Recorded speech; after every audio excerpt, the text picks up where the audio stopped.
वनी परिसरात डोंगरीदेव उत्सव अर्थात भाया आदिवासी बांधव मोठ्या श्रद्धेने साजरा करतात। संपूर्ण गावाच्या वतीने एकत्रित येत हा उत्सव साजरा केला जातो। या कालावधीत घरातील पुरुष सदस्य यात सहभागी होतो। आठवडाभर विविध कार्यक्रम केले जातात। तसंच सगळीकडे फिरून शिदा तसंच दान गोळा केलं जातं। 7व्या दिवशी सायंकाळी म्हणजे मार्गशीर्ष पौर्णिमेला गावातील चोकी खळी ढाळली जाते। भगत मठावरील थोंबाची विधिवत पूजा करून थोंब उपटतो। त्याच्यासोबत व्रतात सामील असलेल्या सर्व मावल्या, भाया, अबालवृद्ध, ग्रामस्थ डोंगऱ्या देवाचं गाणं म्हणत गड घेण्यासाठी गवळाच्या दिशेने रवाना होतात। रात्री गडाच्या पायथ्याशी मुक्काम ठोकतात। या जागेला रानखळी असं म्हणतात। तिथं पुन्हा थोंब रोवला जातो।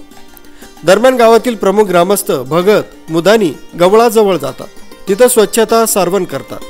5 दिवस आरत्या, महादऱ्या, अगरबत्ती लावतात। गवळाच्या गुहेसमोर कोराशेला धरतात। इथं भगत कंसारा तांदुळाच्या 125 पुंजा टाकतो।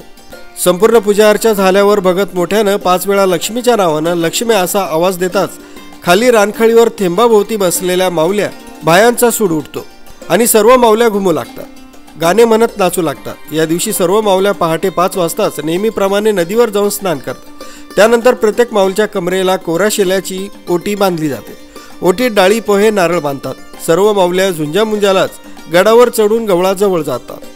तिथं गवळाजवळ एक कोराशेला आडवा बांधलेला असतो। तो ओलांडून सर्व मावल्या ओटीतील डाळी, पोहे वाहतात आणि दर्शन घेतात आणि हे डोंगऱ्या देवा, सालाबादाप्रमाणे आम्ही आज तुझ्या दर्शनाला आलो आहोत। तुझा खाना बोना तुला अर्पण करीत आहोत। तरी आमच्या लक्ष्मीला, आम्हाला, आमच्या मुलाबाळांना, आमच्या गावाला सुखी ठेव।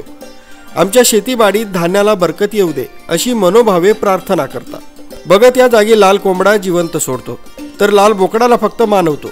इथं मात्र बोकड बळी दिला जात नाही। काही ठिकाणचे डोंगर देवाचे गवळ डोंगराच्या अत्यंत अवघड कापारीत गुहेत आहेत। इथली पूजा आटोपल्यानंतर सर्व मावल्या आपल्या गाव वस्तीजवळील धानीवर येतात। भगत इथं स्वच्छता सारवण करून धानीला शेंदूर लावतो।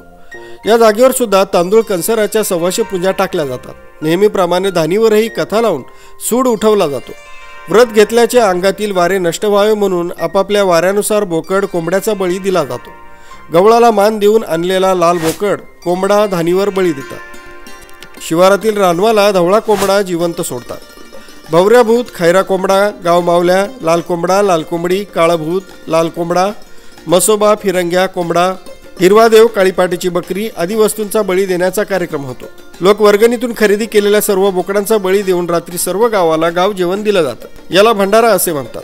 दुसऱ्या दिवशी वाडी वस्तीवरून मागितलेल्या कमारीचे, नारळ प्रसादाचे सर्वांना वाटप करून टोप्या घालण्याचा कार्यक्रम होतो। अशा प्रकारे आदिवासींच्या डोंगऱ्या देवाच्या व्रताची सांगता होते। प्रणव गांगुडे, लोकराज्य न्यूज, वनी।